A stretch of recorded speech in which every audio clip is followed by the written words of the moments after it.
यह 2 मिनट की कहानी आपकी सोच बदल देगी। इस कहानी में आपको एक लड़की के जीवन पर आधारित बता रहा हूं।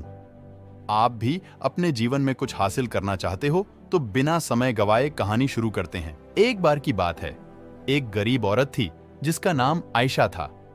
वह एक छोटे से गांव में अपने माता पिता और छोटे भाई बहनों के साथ रहती थी। उसके पिता एक किसान थे, लेकिन खेत बहुत उपजाऊ नहीं था और वे अक्सर किसी तरह का गुजारा करते थे। आयशा एक बुद्धिमान लड़की थी। वह अपने आसपास की दुनिया के बारे में जानना पसंद करती थी।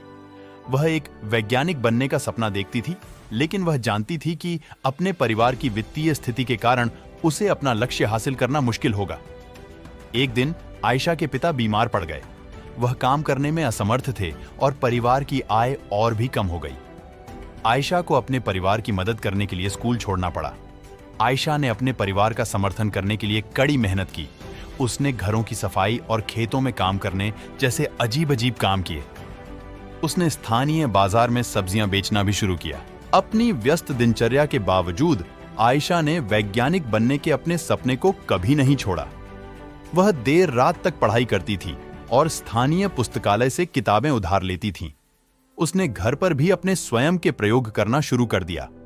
कई सालों की कड़ी मेहनत और दृढ़ संकल्प के बाद आयशा ने आखिरकार अपने सपने को हासिल कर लिया।